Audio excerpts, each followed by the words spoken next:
Hey there, Pisces. How you doing? So this is your forecast taking you from tonight's total lunar eclipse in the sign of Virgo, in your opposite sign, right the way through for the next 2 weeks of the waning moon phase, right up to the partial solar eclipse, which is also the new moon in Aries. Now, this is a really, really big time for you because some of your opposite, almost like your kryptonite themes are being activated right now as we're coming into this time. And it's setting the scene for the next 2 weeks. And it's not just any old 2 weeks. This is a 2-week period with eclipses at either end, with an equinox in the middle, and with 3 Cazimis and a Mercury retrograde on top of the existing Venus retrograde. What does that mean to you, Pisces, my dear friend? Well, what I'm going to do is spend the next half an hour sort of going over what I see coming up for you, and trying to lay it out in a way that creates a bit of space, a bit of I think a gap for you to be able to work your way through this. This is all happening in a very sort of like personal part of your chart. So what I'm going to do is pace through it right now, and hopefully by the end of this, you'll feel a little bit clearer as to what this might mean and how this might affect you. If you're new to this channel, by the way, my name's Louisa Tanner-Munson. Hello and welcome. And this Feel Good Astrology, my creation, is absolutely about giving you choice, so you don't feel like everything is upon you, but instead you've got strategies and a clear way forward to, like feel into the very sort of cosmic waves, but be kind of practical with it. That's my hope and aim for this. If you're coming back, by the way, thanks for coming back. I'm glad you really have enjoyed it so far. So let me bring up the slides. So the first thing that really occurs to me is we are going through the waning moon phase, which means right at the start of this 2-week period, we were in the full moon. Now, you'll see this is in full brightness, it's in full illumination, and this is completely in the dark. And this is really describing the process of us going inside over the next 2 weeks. At first, for the first week, it's very much a conscious process where we're more than aware of our own patterns, because boy, oh boy, does the full moon bring them out. It's so funny. Just a couple of hours ago, I was feeling totally in control, and I was thinking, do you know what? I'm not feeling very full moony. And then in the last hour, as we're getting closer and closer, all of a sudden I could feel it coming up. And here's what I want to say. This is always a really good indication as to how on track your life is. I think the full moon is really manifesting and bringing into our conscious reality all of the patterns that we're currently playing with in our life. So you might have sown loads of little seeds, and you might have been working on things and working quite diligently, etc., etc. And there might have been some things that fell by the wayside, but you still held the energy of them. And so around the time of the full moon, loads and loads of different things come in. We all get busier. We all get a bit more frantic. Everything is coming up. And we might have this moment of panic or overwhelm. Suddenly things get a bit too much. And I guess that's an indication that something that you're working on is just not quite in balance yet. And of course, this is an eclipse full moon. And these eclipse full moons are really showing you where you're about to be reborn or to change or transform. They're really, really fundamental. They create massive shifts.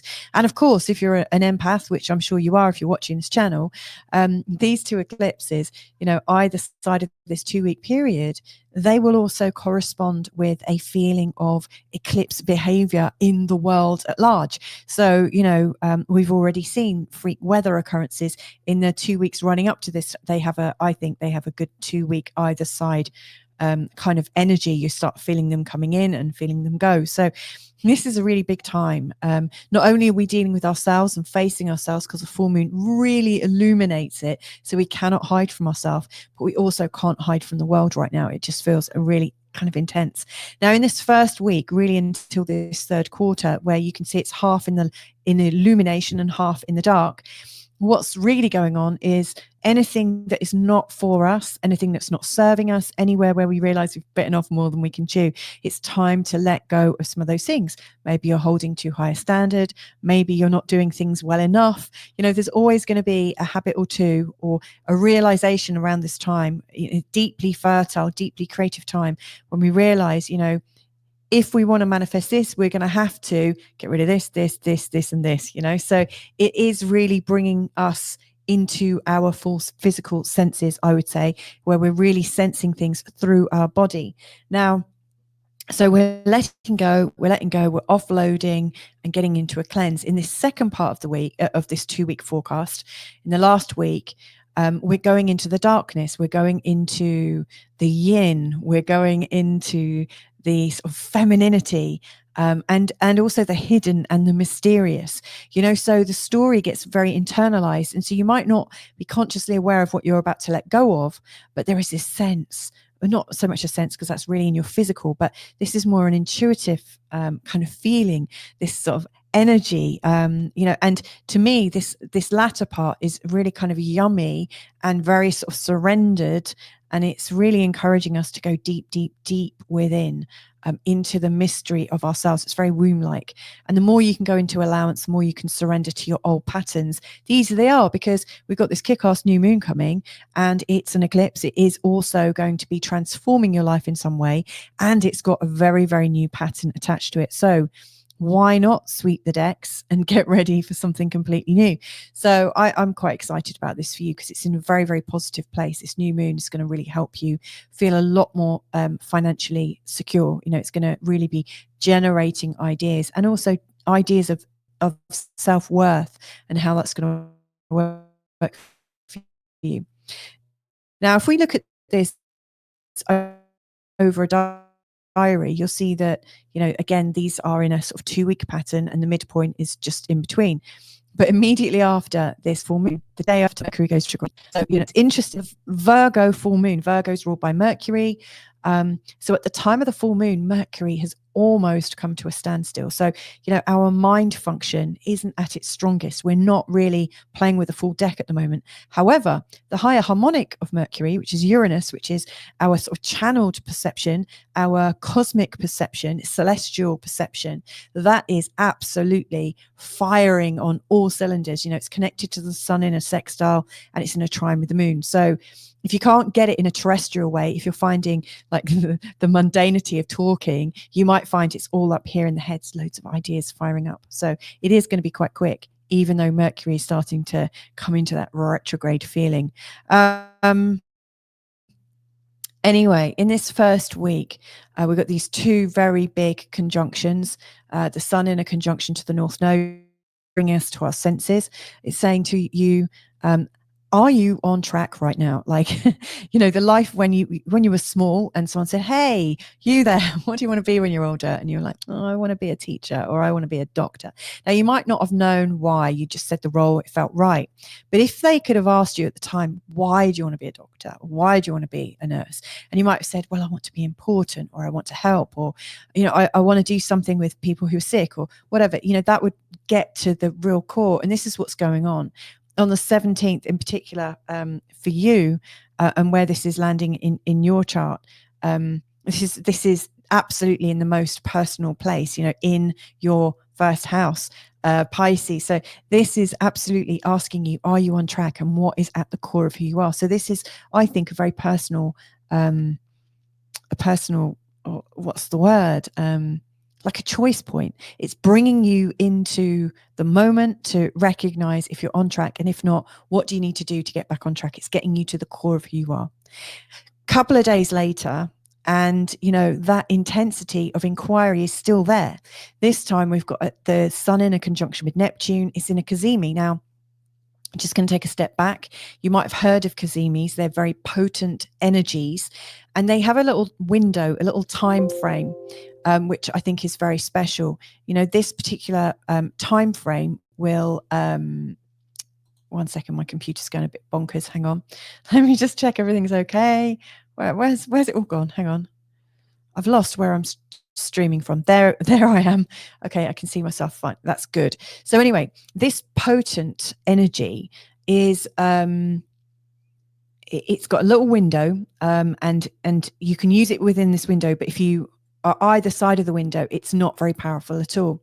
And what's happening is, it's like you've got Neptune, and then you've got the sun, and the sun is huge by comparison. Now, normally they're on, they're not right in each other's neighborhoods. They're quite a way away from each other, and maybe once a year, or definitely once a year, the sun will come past Neptune, and as it does every single planet. But most of the time the sun is away from Neptune, and Neptune is able to really easily express itself.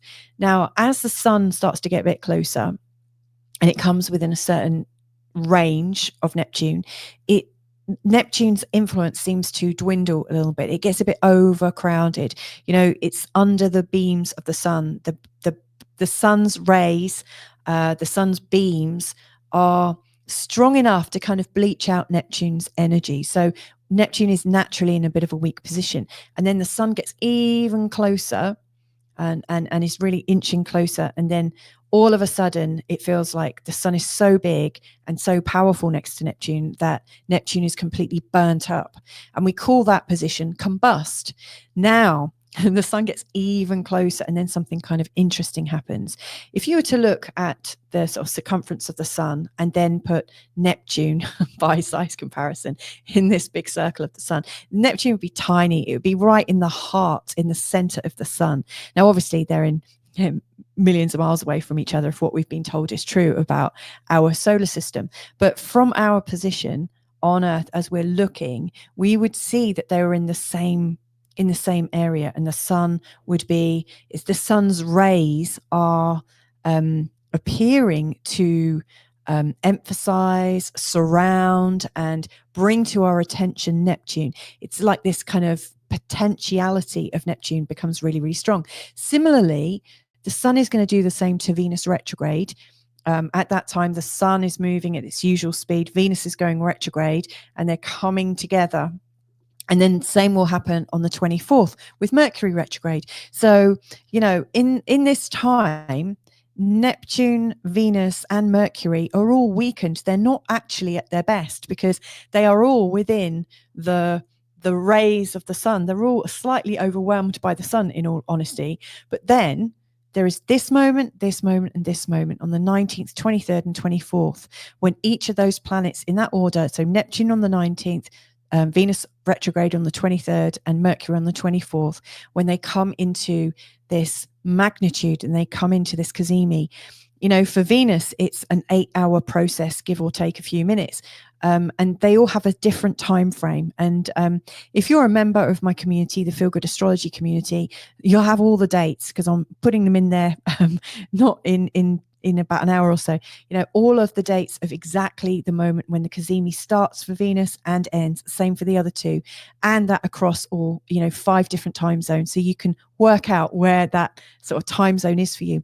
But these particular moments in time are really, really potent. They are times when you can almost break through what has been holding you back. So if you've got a problem, if you've got something that you need to resolve that you've not been able to get to the core of up until that point, then this is a real potent opportunity when that planet is there to help you. So for Neptune, it could help you find transcendence and find a moment of peace, help you navigate the fact that we're in a physical world, and yet there is also a cosmic reality that most of us are already tuned into, but don't quite know how to integrate. So everything creative, higher love is a real sort of like Neptune Cazimi theme.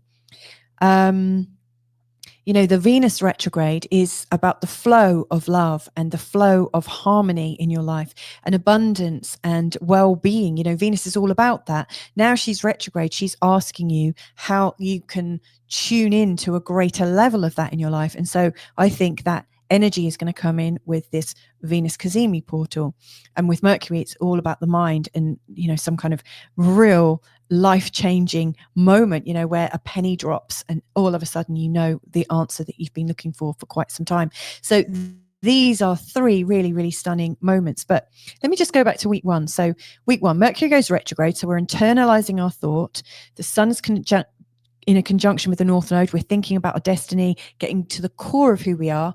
And then in the very last degree of the zodiac, it goes from 0 Aries right the way through to the last degree, which is 29 Pisces. I mean, it is a continuous circle, it loops. However, it does represent the ending of the current story. To me, this is a moment of potential transcendence where you understand how your life has brought you to where you are right now. And the very next day, when the sun goes into the sign of Aries, 0 Aries, we've got the happy new astrological year, that starts from spring 2025 to spring 2026. That's the cosmic new year, the astrological new year, not man's new year. And it's the start of spring in the northern hemisphere, or the start of autumn in the southern hemisphere. But it's the start of a new story. So we're coming to an ending. We're going into a new beginning.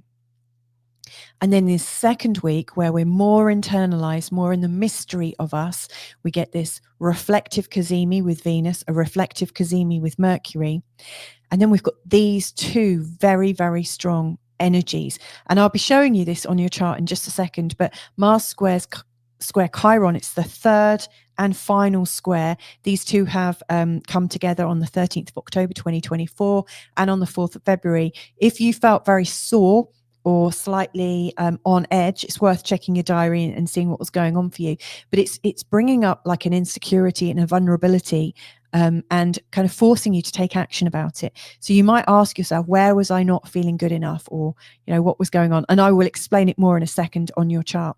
The last thing of all, again, this is another end of story energy. Venus retrogrades into Pisces on the 27th. She makes a conjunction to Neptune again in the last degree of the zodiac. It's really dreamy, full of promise. It's like a fairy godmother kind of energy, really giving you the chance to dream really big. I got a phone call. 1 second. Sorry. That's gone.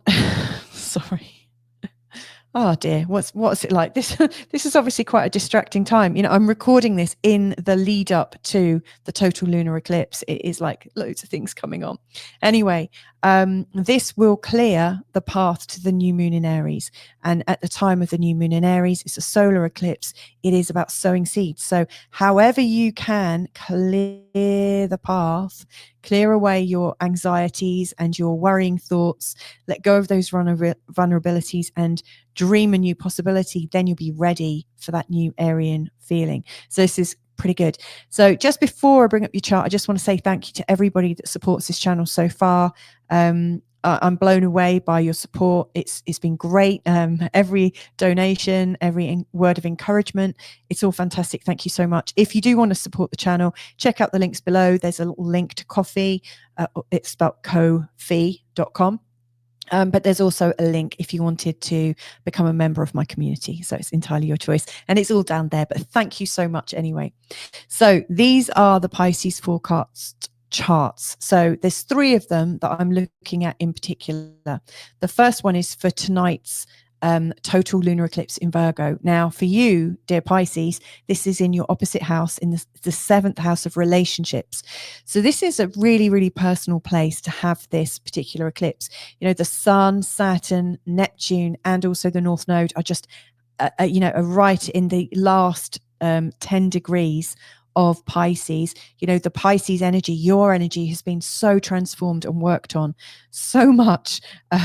It's incredible, in particular this last couple of months, but the last couple of years with Mars coming through here has, without doubt created a lot of seriousness about your place in the world, and probably quite a bit of concern about your body, a desire to straighten up and get everything in alignment, and quite probably a time when you've been worrying about feeling old. I noticed when Saturn went across here for me, I certainly felt old and creaky and not quite right. It does come back, by the way. When Saturn comes out of here, you do feel a bit better. But and that's happening for you in May, at the end of May, just so you know, FYI. 25th of May. But anyway, this eclipse, it's stirring things up in the realm of your partnerships. So I always think the 7th house, it's not just about partnerships, it's also about projections. What are you projecting onto your partner? What are you projecting onto the people that you love the most? And how in this run up to this eclipse, How are you feeling overwhelmed by your responsibilities, the shared responsibilities that you and your partner have? So all issues of partnership, especially I would pay attention where you think your partner is a certain way and they're so different from you. I would absolutely recommend that you look at that. Any judgments that you've got about your partner leading into this time where you're angry or upset or resentful or just overwhelmed by them, it's a time to check in and say, okay, right, where does that exist in me? Is this actually something that is just in this other person and that I've got none of this in myself? Because my experience of the 7th house is, whatever we're noticing with high amounts of emotion in the other person is something we've got but don't recognize or don't dare admit to in ourselves. So like we might think that, the partner we're with is careless or irresponsible or maybe not taking you seriously. But then, play that back to yourself. How are you not taking yourself seriously? How are you irresponsible with yourself? How are you a bit too carefree with yourself? So whatever you're noticing in other people, not just your partner. I mean, if you're single, in your best friends or the people reflected around you, what are you noticing? Because whatever is coming up is a message for you. And most likely it's encouraging you to integrate more into your personality. There are parts of you that you have kind of cut off from, maybe parts of you that you felt disassociated from or felt, there was a certain amount of pain with something. And she said, okay, I'm no longer going to be like that. And sure enough, you start attracting people with that thing that you don't want to identify in yourself. So this is a huge whodunit kind of in the mirror kind of total lunar eclipse. However, it's there not to create mischief. It's not there for that. It's there to show you who you really are and what you can integrate into yourself so that you know yourself much more clearly. You can see yourself and you are coming into wholeness, not into separation. So this is absolutely to bring you back into yourself. That's the first thing. As I'm going through this, I just want to point out the moon is going to be moving from over this part of your chart, which is very outward facing. And then just as it's coming into this, I would say from the 23rd onwards, it feels that the energy is really coming into this private space of you. It just feels like you're really getting, if not so much your private, say, around the 24th to the 26th. And then after that, it's very much focused on you and your performance. So, in the first part of this, 2-week forecast, it feels like everything is about everyone else external. It's very, very externalized. And then the 23rd to the 26th, it feels, no, it's about me. And then it really is about your reactions in this last week. So again, that's why it's internalized. But you can see that the moon goes through here, right the way through here. I'll just show you the other two charts. So this is the chart for the day when the sun moves into the sign of Aries, when we've got our Happy New Year. You see the moon is very supportive there. It's very nice. And then the last chart of all is when we've got the new moon. So the moon's around here in a conjunction with the sun. That's our second eclipse. So how do we get from here to here? What's going on? Did you notice there's a hell of a lot of energy in this bit here? This is what I'm going to expand on now. See, it's like massive. So yeah, in this first week, projections are the thing to really watch out for. How can you come into wholeness? Now, the sun has just recently been in a conjunction with Saturn, all last week and right now and into the next week. And so we are very serious about ourselves. We are really ready to become grown-ups. We're ready to take ourselves seriously. We're ready to do the necessary work to take ourselves to the next level, to take ourselves on a bit of a journey. We're ready for that. You're ready. You're probably feeling a little, maybe a little deadpan about it, when you have to kind of steel yourself, get yourself ready. However, it is, you are working in the right direction. You're definitely moving in the right direction. Now, when the sun makes that conjunction to the North Node, yes, you are absolutely thinking about what this means to your body, what this means to your identity. Who are you? So I think the real you that's been under layers and layers and layers all this time is going to come out. And of course, this eclipse here today is showing you where you haven't been real, where you've been fragmented. So it's showing you what you need to bring back into yourself, and recognize that you have this quality, and accept it in, and not demonize a part of you. So this is bringing you back into wholeness, and bringing you to the end of a story of separating from yourself, and bringing you into the trueness of who you are. Now, after the sun moves into Aries on the 20th, the moon is heading into Capricorn. I just want to run you through this, because we've got this energy from the second and in the first and the second houses. So I've mentioned the first, it's your body, your image, a lot about your obvious personality, how you appear to be. It's very much about your identity. And the second house is, and it's about your birthing. And the second house is like, well, what are you doing with your amazing body? What are you doing with your amazing brain? What are you doing with all the resources around you? How are you conjuring more resources for yourself? Like your work. How are you earning money? And do you feel like you deserve it? Are you a willing receiver? Are you playing the game of receivership, or are you kind of rejecting it? There's a lot about your self-worth going on here. And so as the sun moves into the sign of Aries, this is the time when Mercury and Venus retrograde are working on your self-worth.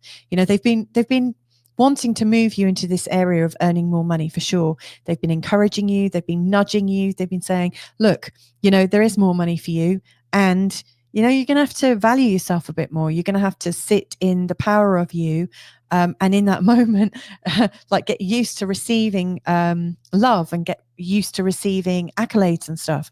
And yet it doesn't feel like you're quite ready to move on there. And, cosmically, Venus is moving back into this area of your personality, an area of your identity, as is Mercury. So what it's saying is there's still something to clear. There's something to clear in your identity, which again leads us back to the eclipse. So what are you not identifying in yourself that you need to, that if you were to accept back in and say, okay, I need to forgive myself anywhere, and I've done this myself. In fact, I was doing it earlier today. Anywhere where I don't feel attractive, or anywhere where I don't feel good enough, or anywhere where I don't feel this, and this. Can you bring it back in? Anywhere where you're cutting yourself off from the potential of something, can you bring it back in for yourself? Can you start to believe it for yourself? To me, this is an inside job. And this, Venus retrograde is internalizing her relatedness to you. She's going back to you. Now, something special is happening on the 23rd with this particular Cazimi, because she's going from being the evening star Venus that you see in the sky, and she's disappearing, but she's coming back on the 26th, 27th in the morning sky as the morning Venus. And the morning Venus is a lot more gutsy. She's got a lot more energy. She's going to tell you how it's going to be. She is absolutely a fully embodied feminine. She's not up in the air and all celestial and forgiveness and blah, blah. She's actually walking the walk.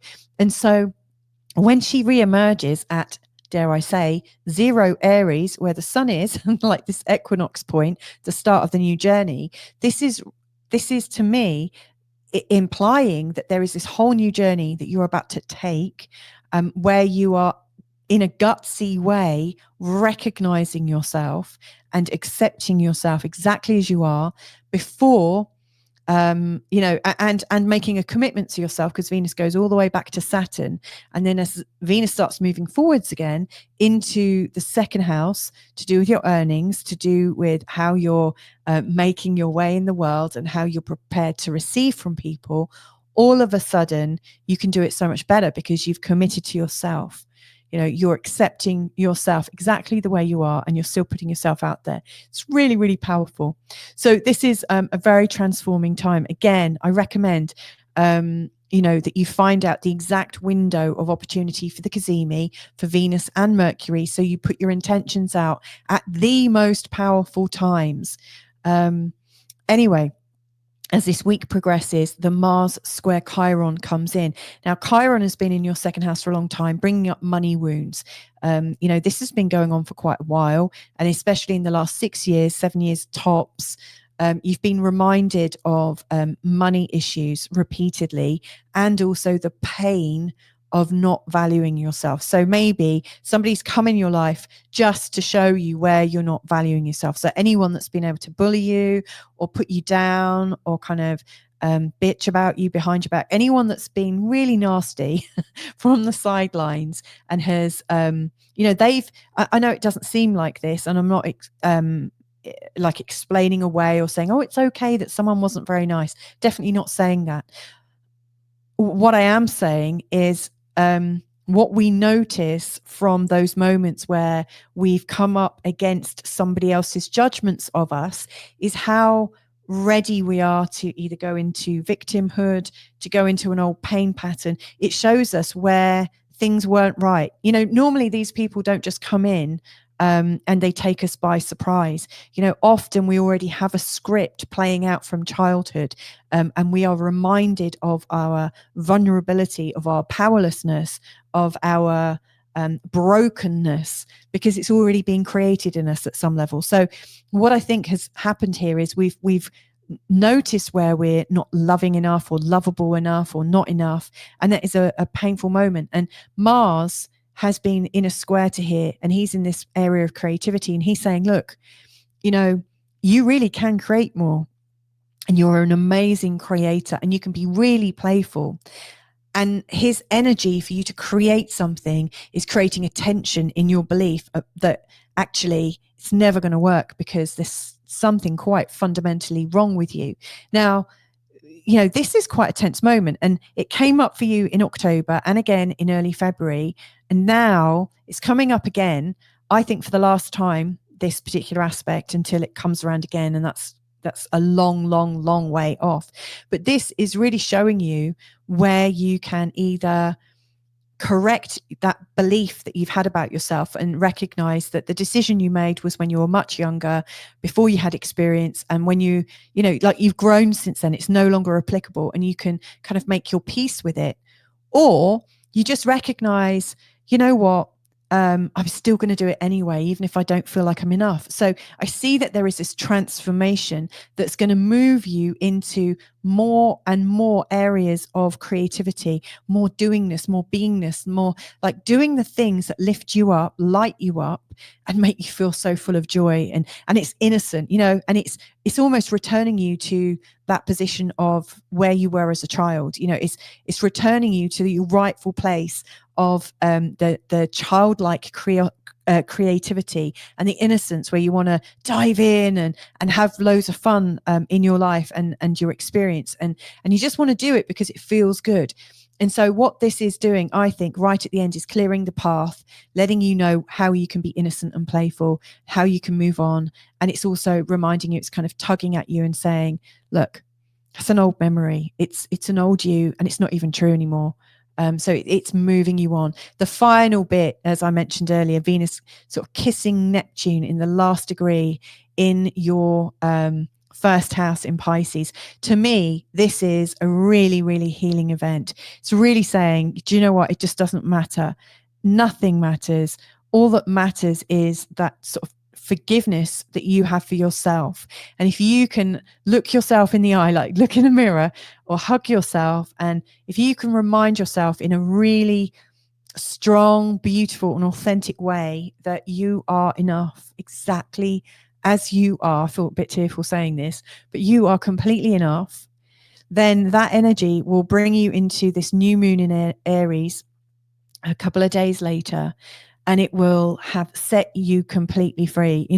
It will have created this sense of vulnerability, but safety in being vulnerable. It's that energy of, I've been hurt, and yet I'm not going to close my heart down anymore. I'm going to open it wide, because that is where the real magic begins, and that is where I become a real creator. And so as you're coming into this new moon in Aries, this powerful new moon in Aries, you'll be beginning to create from a place of kind of source energy, and it will start to work on your mistaken belief that you're meant to be poor, and it will start to build on a new belief that actually you can receive and that life has got your back. So this is the turnaround, I think, and it all starts with today's eclipse, where you just realize it's all a projection. So there you go. I hope that was helpful for you, Pisces. Whoops, just trying to find the right screen. So I'm back here. So yeah, I hope that was helpful. If you do want to know any more, I really, I've set up the Feel Good Astrology community. It's a place for people that really love astrology, and also people that want to support my channel so I can do more, which would be fantastic. But if you were to join the community, what you would get is, and they're already there, and that is a forecast for you for the next 2 weeks and every 2 weeks thereafter, a relationship and connection forecast. So I look at the same charts, but I'm looking at it from the perspective of your relationships and the quality of your connection, and then also an ambition and career forecast too. So every 2 weeks you get two extra readings that don't go out on YouTube in a public way. They're just for the community, and in fact you get to see all 12 of them for all 12 signs, so you can actually check on the love and money forecasts for your partner, for your children, for your parents, so you can use it in quite a great way. And there's also a monthly meetup as well, and access to webinars and all sorts of other goodies. So there you go. If that's of interest, then please do just sign up. All the details are below in the description field. Oh, you also get your first week free. I mean, can't say fairer than that, right? So anyway, have a beautiful eclipse period. You are absolutely enough, exactly the way you are. Take care, and hopefully I'll catch you on another forecast real soon. So anyway, take care and catch you soon. Bye for now.